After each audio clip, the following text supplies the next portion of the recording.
Olá, alunos do quinto ano, mais uma vez aqui, a professora de Ciências. E primeiramente eu quero agradecer vocês pelo plantão de dúvidas que alguns apareceram, não foram todos. E inclusive quero parabenizar também o aluno Guilherme do quinto ano, que mandou a foto dele com o sistema respiratório. Nosso parabéns para você, foi muito legal. Dos outros que não mandaram ainda dá tempo de vocês mandar a foto para coordenação, para direção, das atividades que eu tenho pedido para vocês fazerem, tá? Sobre o plantão, quem não participou, da próxima vez não percam, que tá muito legal. A gente fez um desafio, inclusive quem venceu na semana passada foi a Marjorie. Então eu estou devendo para ela uma caixa de chocolate, e quem quiser participar dos outros desafios é sobre perguntas e respostas. Então não percam, que tá muito legal, e eu espero ver vocês todos lá, ok? Então vamos continuar aqui a nossa aula e a gente vai dar continuidade ao conteúdo do livro, que a gente vem falando sobre o sistema cardiovascular, como a gente viu na semana passada, sobre o coração. Então hoje a gente vai falar sobre os tipos de vasos sanguíneos, porque eu falei para vocês que o sistema cardiovascular é formado pelo coração e pelos vasos sanguíneos. Então hoje a gente vai falar sobre os vasos sanguíneos. Então eu peço que vocês coloquem na página de vocês, a página 6, 7 e 8, lá em cima vocês colocam a data de hoje, que é no caso dia 9/6, ok? Então tá, vamos falar sobre vasos sanguíneos. Os vasos sanguíneos, eles são classificados em 3 tipos. Temos as artérias, as veias e os capilares.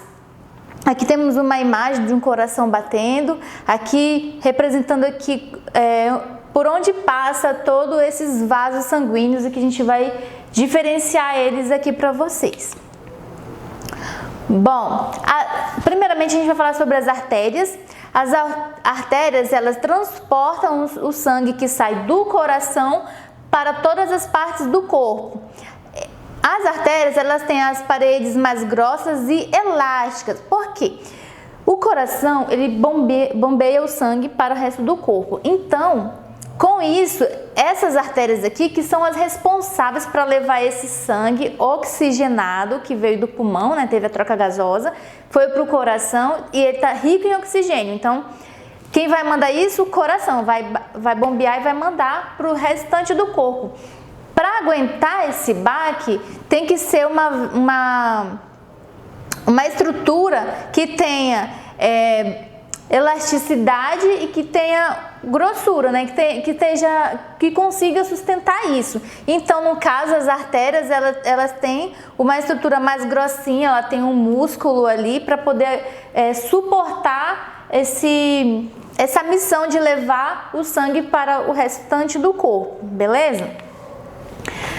As veias, elas conduzem o sangue vindo do corpo em direção ao coração. Já é diferente. A artéria vai levar o sangue cheio de oxigênio para o nosso corpo e fazer a troca gasosa com as células. Já as veias não, elas vão trazer do corpo aquele sangue cheio de gás carbônico e levar para o coração.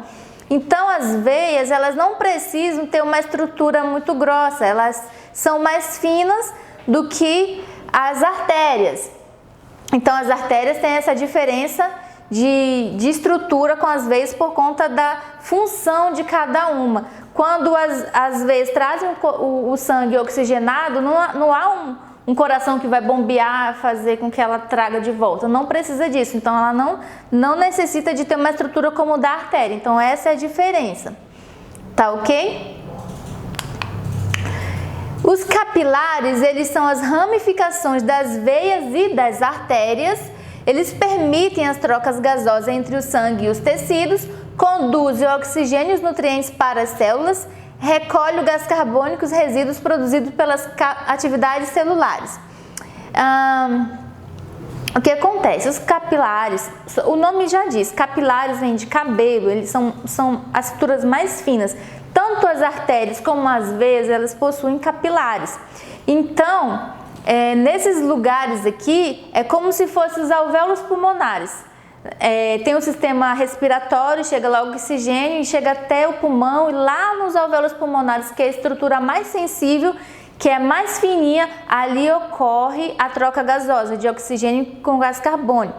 No caso, acontece a mesma coisa com os capilares. Os capilares, eles vão estar diretamente ligados aos tecidos e às células, que são as estruturas mais finas, e vai pegar lá o oxigênio e o gás carbônico. No caso, se as artérias é que levam o oxigênio, o sangue cheio de oxigênio, então, no caso, os capilares das artérias que vão fazer isso, que vão entregar o oxigênio no tecido. Só que naquele mesmo tecido também tem os capilares das veias, que vai, no caso, pegar o gás carbônico que é produzido nas células e no tecido e vai trazer de volta para o coração, para depois enviar para o pulmão e novamente esse sangue voltar cheio de oxigênio para o nosso corpo, né? Pro total do nosso corpo, no caso. Deixa eu ver. E aí a gente vai falar sobre pequena e grande circulação. Eu enviei um vídeo para vocês semana passada, eu acredito que vocês viram, mas a gente vai dar uma revisão aqui sobre como que acontece. O coração e o pulmão, eles estão interligados. Na verdade, o corpo todo ele é interligado, todos os sistemas. Mas eles, em particular, eles estão muito próximos. O que é a pequena circulação? Que também ela pode ser chamada de circulação pulmonar. É o seguinte, quando o sangue ele vem do corpo pelas veias, sangue venoso no caso, que é pouco oxigenado, ele entra no átrio direito do coração, depois ele vai para o ventrículo direito, que depois vai para a artéria pulmonar, que essa artéria vai levar o sangue até os pulmões. E lá dentro dos pulmões tem os alvéolos pulmonares e vai ocorrer a troca gasosa. Esse sangue é pobre em oxigênio e rico em gás carbônico. Ele vai entregar o gás carbônico e vai pegar o oxigênio vindo da sua respiração. Depois ele já vai estar cheio de oxigênio. Ele vai voltar pela veia pulmonar e vai chegar no átrio esquerdo, ok? No átrio esquerdo. Isso aqui é a pequena circulação, que está envolvendo aqui o coração e o pulmão. O coração mandou lá para o pulmão e o pulmão devolveu o sangue rico em oxigênio. Pequena circulação ou circulação pulmonar. Quando ele chegou de volta aqui no átrio esquerdo, quando ele passa para o ventrículo esquerdo, aí começa a grande circulação. Depois que esse sangue chegou no ventrículo esquerdo, rico em oxigênio, ou seja, oxigenado, ele vai passar pela artéria aorta, que é aquela artéria que vai enviar o sangue para todo o corpo. E aí vai chegar nos capilares, que vai entregar para as células e depois vai retornar pela veia e vai voltar para o coração. Então, isso daqui é a grande circulação. Então, a gente tem que entender que pequena circulação é um pequeno espaço. O coração está ali perto do pulmão, é um círculo pequeno. Já aqui não, ele dá a volta no corpo todo. Ele vai oxigenado, chega até as células do nosso corpo e volta. Então, o balão dele é muito maior. Então, o nome já fala, grande circulação. Então, essa é a diferença de pequena e grande circulação. Beleza? Bom, e agora eu vou falar para vocês sobre o trabalho. Eu tirei algumas dúvidas no plantão, mas para quem não foi, que não participou, eu vou esclarecer como que eu quero esse trabalho. Vocês vão pesquisar sobre a doença infecciosa que está assolando o mundo, que no caso é a Covid, e vocês vão abordar como é que acontece isso, qual é o causador da doença. É um vírus, é uma bactéria, é um protozoário, é um fungo? Quem é que faz isso? Qual o nome dele? Você vai falar também os sintomas, a prevenção e o tratamento. Então, não esqueçam, como eu estava falando, de colocar o nome de vocês para que eu consiga identificar e colocar a nota de vocês. Mais uma vez lembrando, próximo plantão quero todos os alunos participando, beleza? Então, por hoje é só, até semana que vem.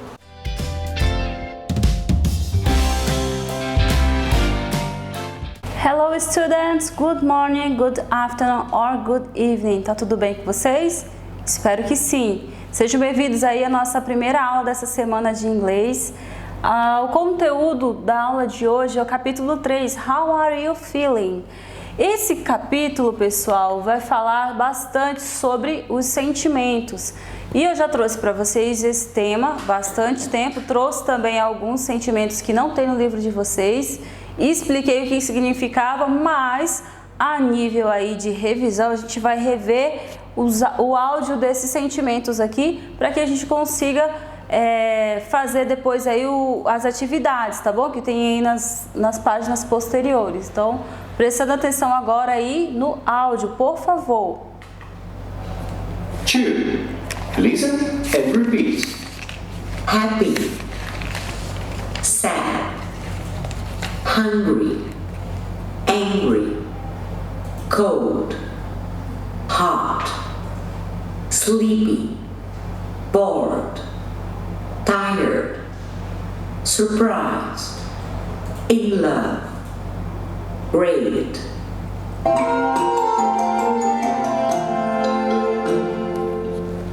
Eu gostaria só que vocês repetissem agora aqui essas duas, hungry e angry, porque às vezes causa aí confusão na cabeça de vocês só pelo fato da terminação aqui, ó. Na verdade não é nem terminação, é da metade da palavra para o fim, que tem o N, G, R e Y.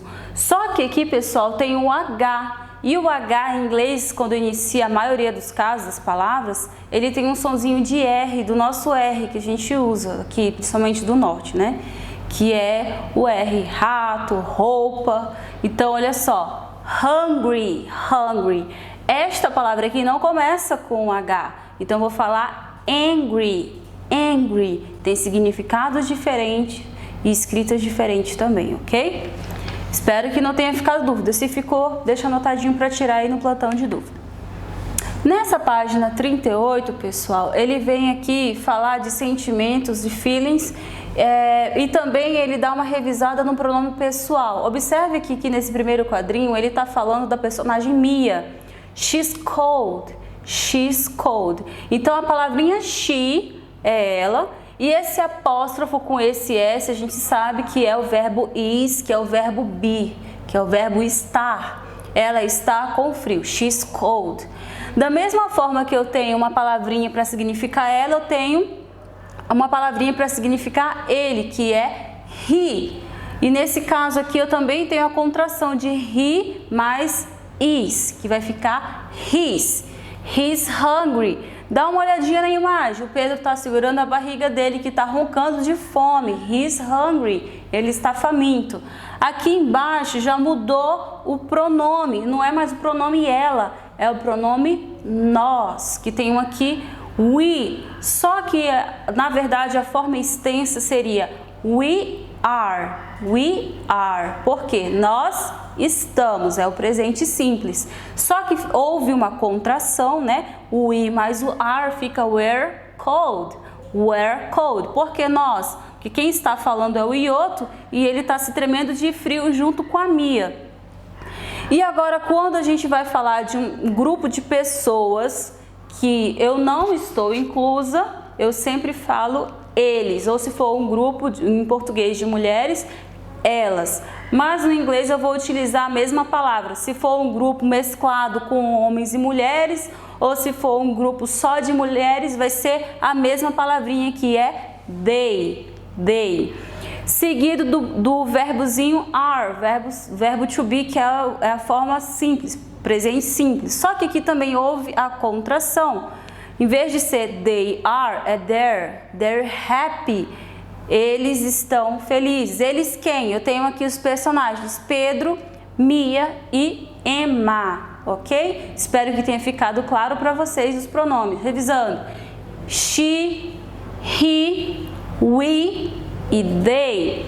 As formas do verbo be: is, are. Por que é diferente, teacher? Eu tenho situações diferentes, singular e plural, ok? Para ficar mais claro ainda, a gente tem a forma aqui interrogativa. Olha só, o pronome you eu sei que é você. E para you, eu tenho a forma be, are, que é presente simples também. Eu pergunto aí se ela está com frio. O Yoto pergunta, are you cold? Ele já está perguntando para Mia. E é uma short answer. Você está com frio? Ou é sim ou é não.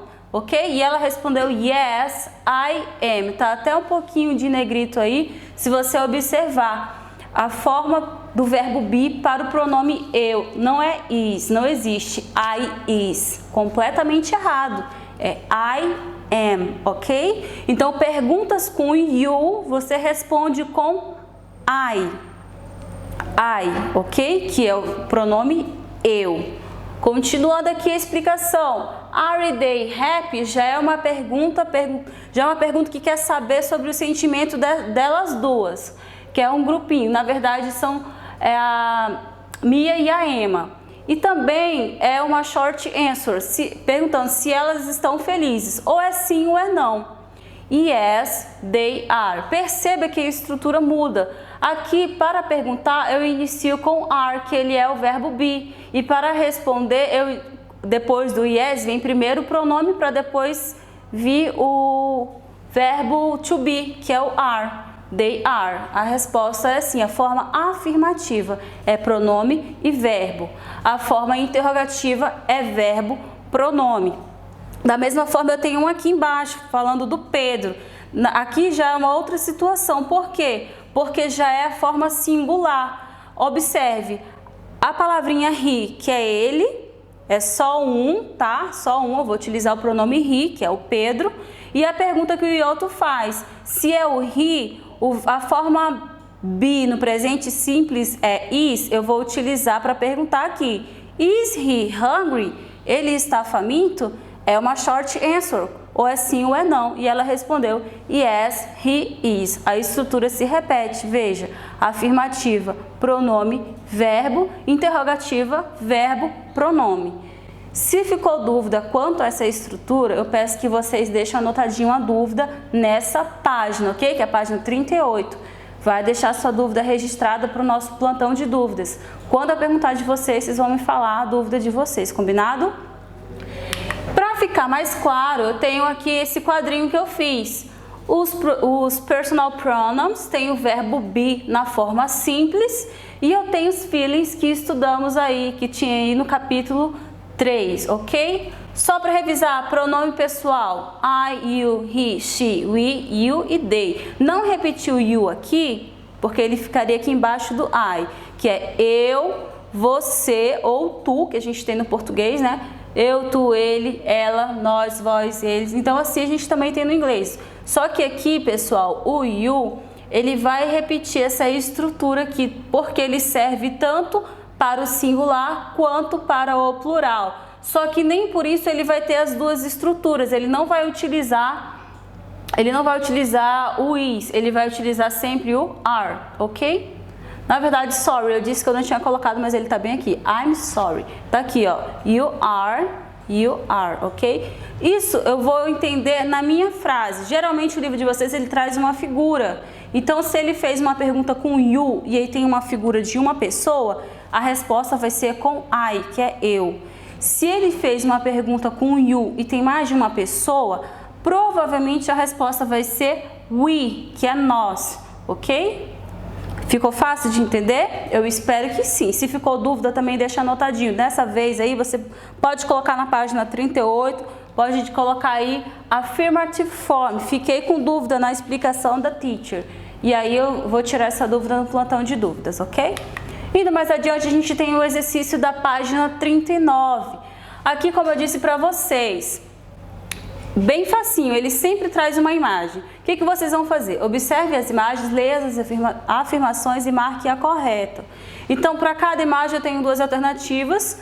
E aí vocês vão ter que observar principalmente, galera, pronome. Porque olhando aqui a letra A, eu tenho o sentimento hungry para as duas alternativas. E eu sei que hungry é faminto e ela está ali com o prato vazio, ela está com fome. Só que, se eu não souber o pronome correto usado para ela, eu vou errar essa questão. Então, se você ficou com dúvida, dá uma volta aí na aula de hoje, dá uma olhadinha nos pronomes corretamente, ok? Dá um pause no vídeo, responde, que aí eu venho com a correção.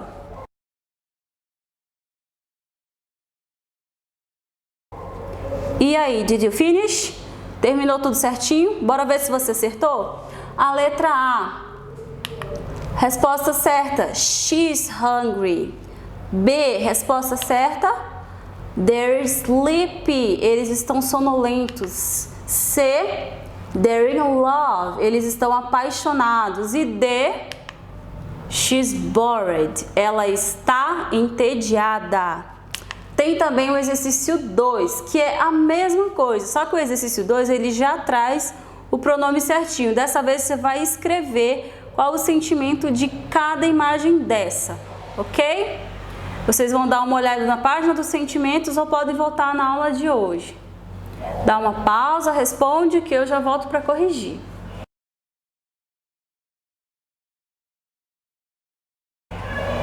Did you finish? Vamos corrigir então, ver se você acertou tudo nos conformes. Letra A, she's bored.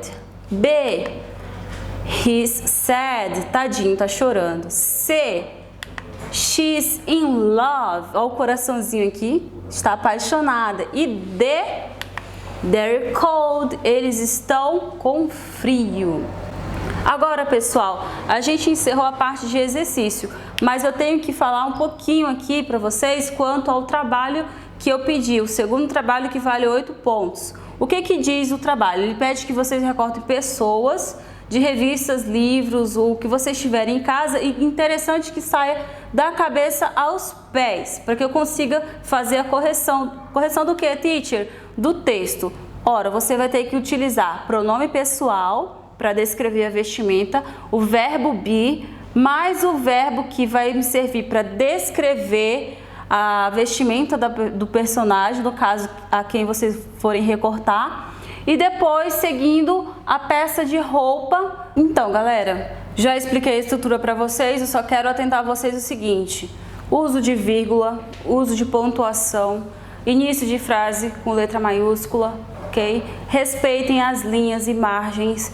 Ah, teacher, eu não tinha como comprar folha de papel ao massa, o que eu faço? Ou faz em folha de caderno, que dessa vez a gente vai ter que aceitar, ou você vai pegar uma folha sulfite e vai desenhar linhas com a sua régua. Eu quero isso bem claro, não quero que você pegue e vá escrevendo lá na sua folha, iniciando aqui a frase bonitinha, daqui a pouco tá descendo, vai ficar uma montanha aqui para eu entender. Gente, por favor, desenhe a linha direitinho. Eu quero um trabalho caprichado, tá valendo 8 pontos, não é pouca nota, ok? Não façam de qualquer jeito, capricha. E se ficou com dúvida com relação a esse trabalho, também leva essa dúvida pro plantão, tira dúvidas. Combinado assim, então? Eu espero que não tenham ficado dúvidas, mas se ficou eu vou tirar sim, com certeza, galera. A gente está finalizando a nossa aula de hoje, a gente se vê na nossa próxima aula. Bye, bye!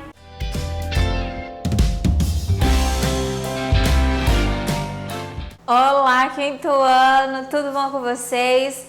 Vamos dar início aí à nossa aula de geografia sobre a construção das cidades. A gente, na verdade, vai resumir, rever tudo que nós estávamos vendo durante as nossas aulas anteriores. Hoje, 9/6/2020, vamos aí relembrar o que nós vimos durante as nossas aulas. Basicamente, lá nas páginas 2 a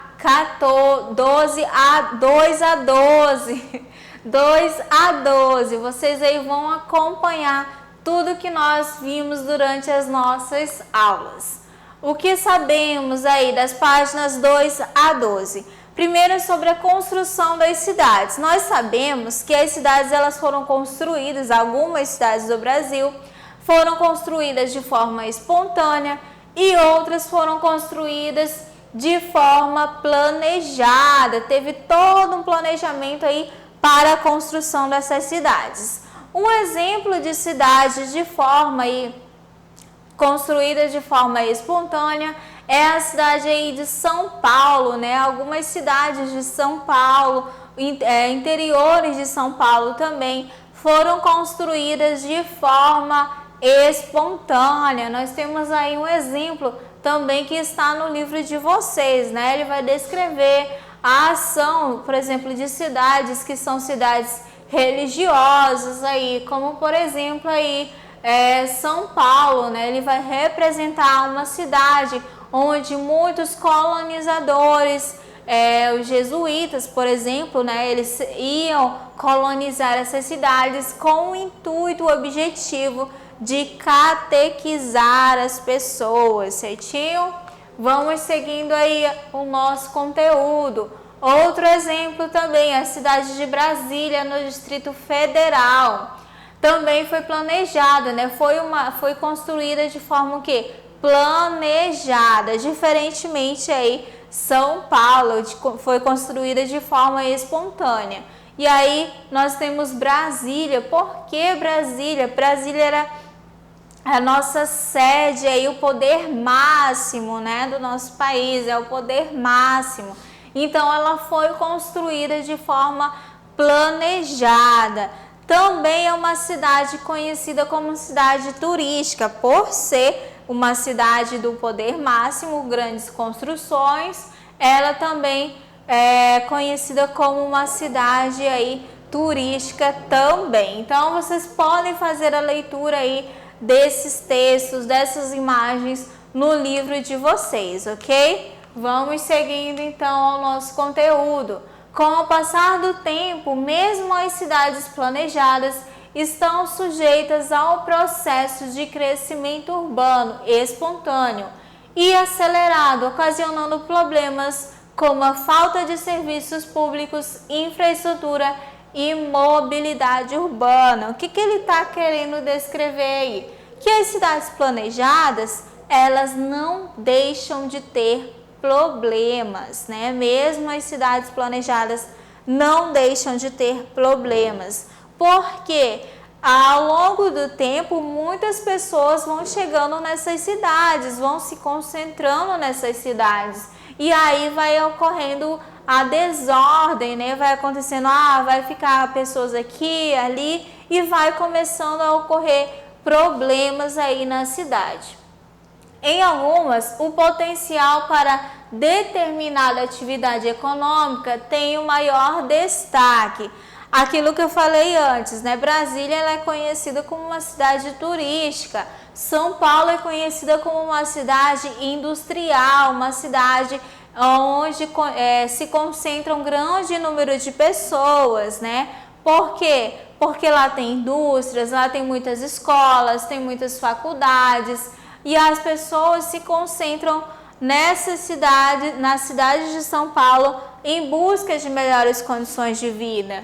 A função de uma cidade ela está relacionada a fatores como localização, disponibilidade de recursos naturais, histórico de ocupação, aspectos culturais, entre outros. Vamos dar um exemplo aí ao nosso estado, né? Nosso estado tem muitos aspectos de recursos naturais, também a seu fator histórico aí.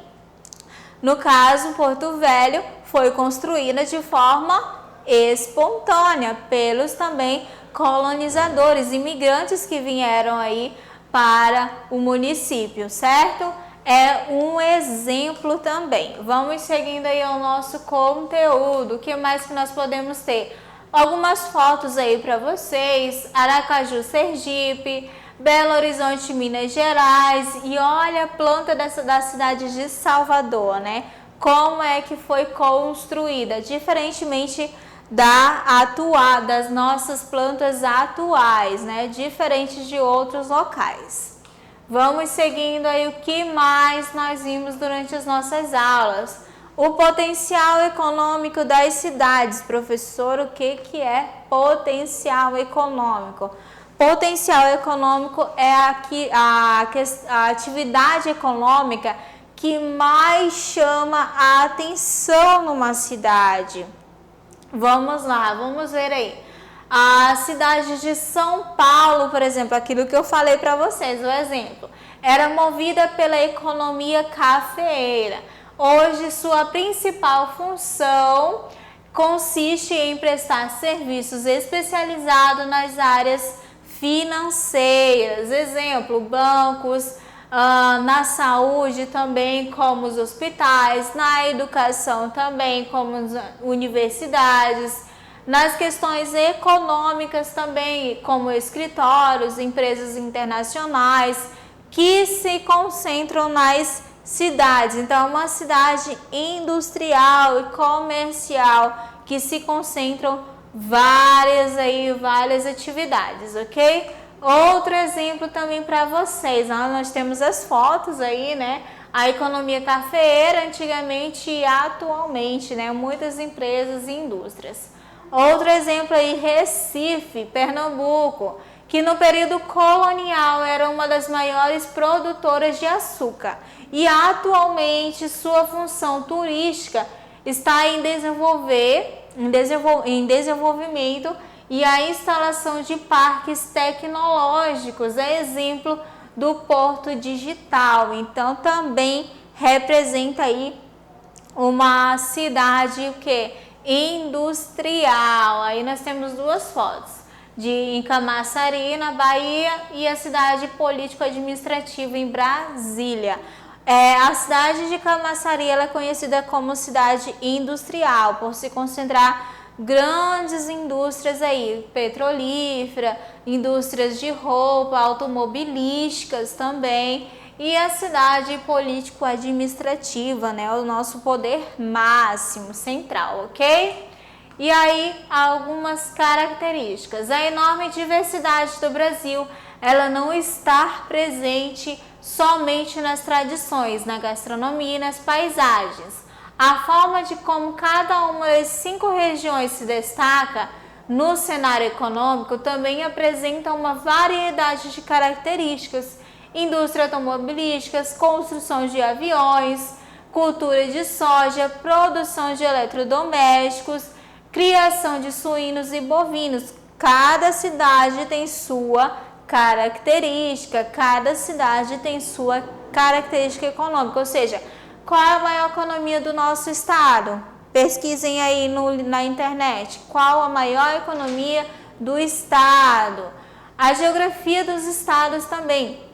Outra característica são as condições climáticas e históricas que contribuíram para que cada um dos setores se destaque entre as regiões que dividem o país. Então, olha só. Pesquise aí qual a economia do estado de Rondônia. Pesquise aí para vocês saberem qual é o destaque aí, qual é a economia que mais se destaca no nosso estado. Eu já falei, né? Eu não sei se vocês observaram, mas verifiquem bem aí quais as características aí das economias das principais cidades aí, ok? Então, essas são algumas contribuições que nós vimos até aqui, até o momento. Nas próximas aulas, a gente vai seguir aí com esse conteúdo, ok? Então, vamos lá. Algumas fotos para vocês observarem. Nós temos aí cidade turística de Búzios, cidade portuária em São Paulo. Outra característica também é a Avenida Paulista, né? Avenida Paulista. Observem como é que era a Avenida Paulista antigamente, em 1891 e atualmente aí, olha só, grandes mudanças ocorreram aí nas cidades, não é verdade? Muitas mudanças mesmo. Seguindo atividades, páginas 13 e 14 do livro de Geografia, ok? Página 13 e 14 do livro de Geografia. Muito obrigada e até a próxima aula.